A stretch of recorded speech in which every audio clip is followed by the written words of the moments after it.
I would now like to introduce our second speaker, Gavin Harding, the Mayor of Selby. Gavin is active in self-advocacy with people with learning differences.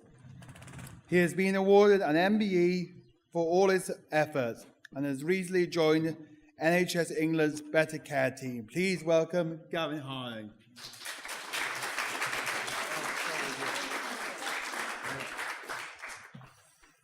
Hi everyone, thank you for inviting me, and it's a great honour to be here in the north of England, further north of England than Yorkshire and Humber.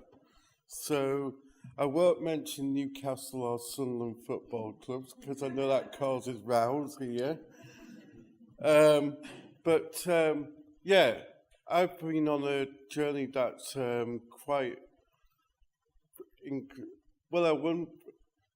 I can't believe I'm in this journey actually, because I had to pinch myself when I was asked to be Mayor of Selby and the council as well, because it's been quite a tough ride for me. And I was the first one in the special needs department to go into a high school back in 1986, and we were the first in the country. But we didn't find out we were the first in the country until Valiant people came along, and all these other education bosses are saying, oh, we've got this brand new thing, we're moving people into high schools. And I said, hang on a minute, that's happened in 1986, this is 2003 you're doing this in. So you're a bit late behind the stages, and this was at an education conference, all these people. So I just got hold of the microphone and I said, what a load of rubbish you're talking, this isn't a new thing. So that was one thing, and it was quite tough for the first 3 years because we got quite bullied in the school, and the teachers worked hard and we worked hard to actually make relations and friends with people in there. And it was very hard to start with in the school, because I remember the most awful thing that happened. I got thrown in the canal by these kids, and when I was walking home one day, and that was quite hard, but the police were involved and quite a few people were suspended from the school as well for that as well. But then I went into working in a stable yard, and I went to Selby College and became vice president of the Students' Union. And I was the first person with learning disabilities in the whole of the college in the region with a learning disability who made a grade up to vice president of the Students' Union. And the principal is still there actually, because he started at the same time when I became vice president. And the first thing I did, because the president was away of the Students' Union, I organised a protest outside the campus club because he wanted to take that away. And we had quite a few disagreements and vocal things. And at Brayton High, I was also on the Students' Council and took the students out on strike when they tried to close a touch shop as well. So my family background is actually politics. So my mum's family, especially in Wales, her great uncle was Lord Geoffrey Thomas and Lord Tony Paddy, who came Lord Pontypridd. And that was where it came from. And when my mum's family was growing up, her mum died Christmas Day, but her father was a leader of Cardiff City Council and brought him up single-handed with the grandma's help.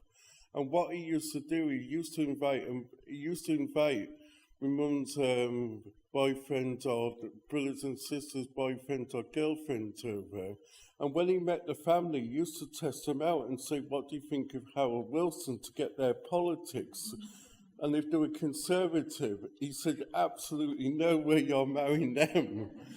But my uncle had to tell the other, one of his family, his in-laws, because he quite liked me auntie, and he said, whatever you do not mention you're Conservative to that to my father, because he's quite protective.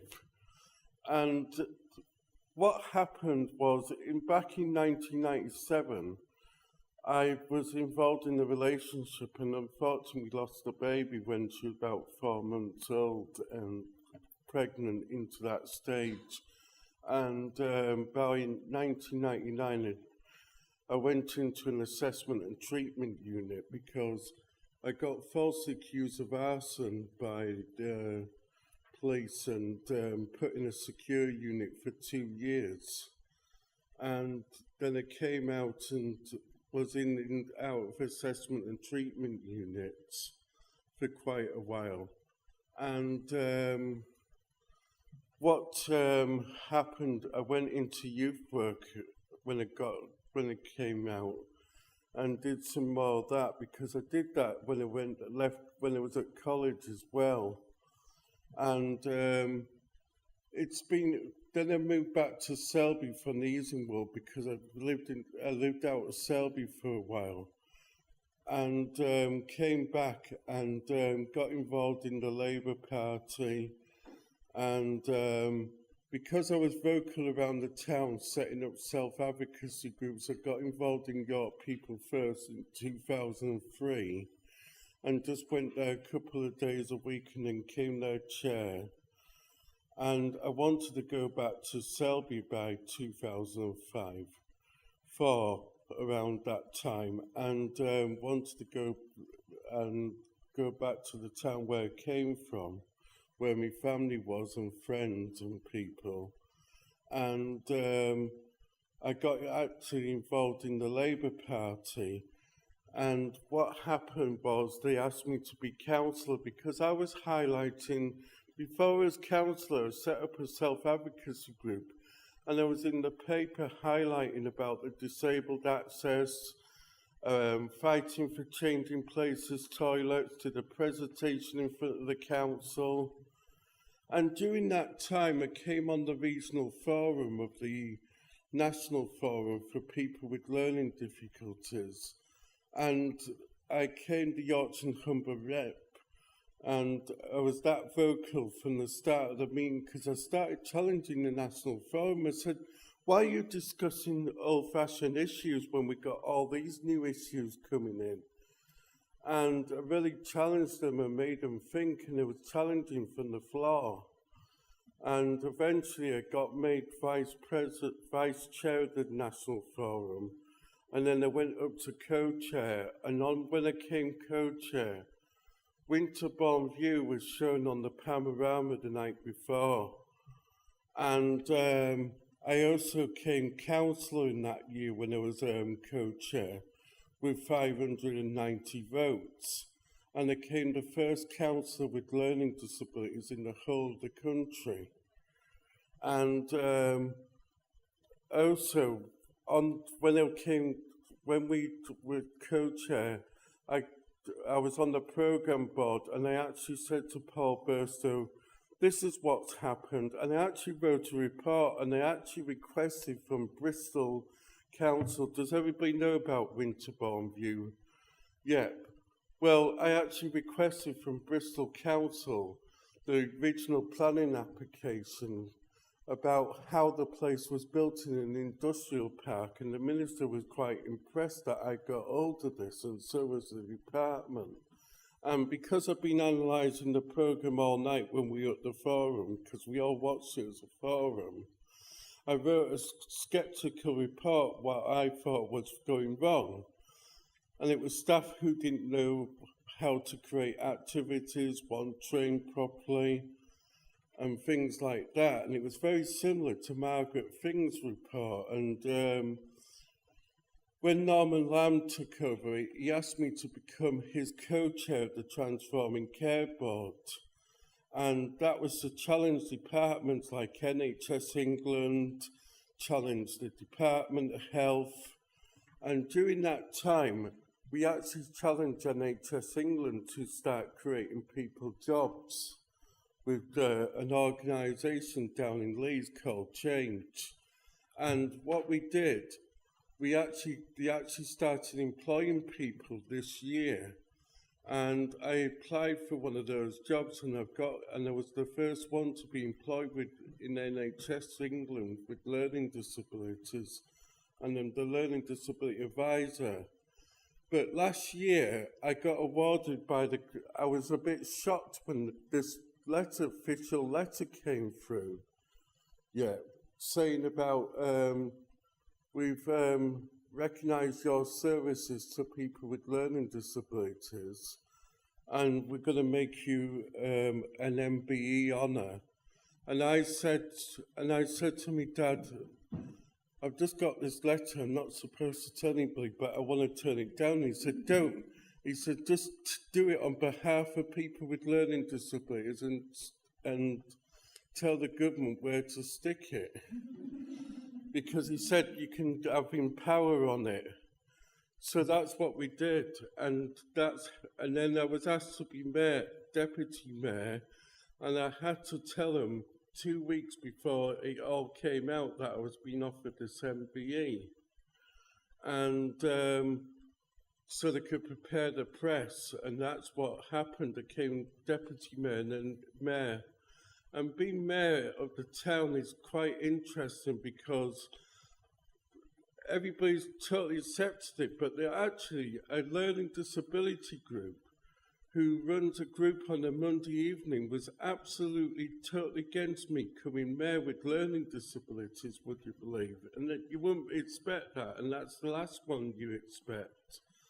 So coming mayor of Selby and also having a job in NHS England is very good. But I'm just going to quickly go through an exercise with you. Does everybody know what a council does? Anybody got a clue what a council does? Mel, have you got the microphone? Anybody got an idea what a council does? What a councillor's role is?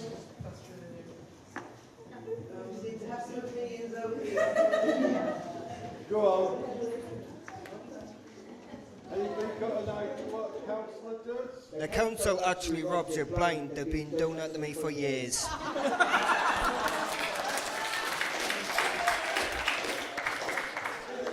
Interesting being a councillor, because a councillor, you have to make decisions, and there's about 18 of you making a decision. And say you've got a £120,000 budget, right, yeah? I'm just going to split the room a minute, quickly. You lot will be Labour, you're independent, and your lot will have to be Conservative. Yeah? So you've got a £120,000 budget, right? And you've got to spend that budget, but you've got to cut it by 40,000. And you've got Christmas lights and firework display costing 30,000.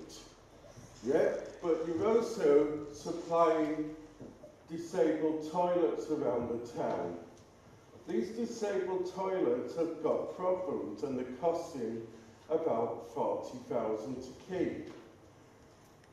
And so what do? Do you cut the disabled toilets or the firework display and the bonfire display or the Christmas lights? So can you just have a debate across the room what you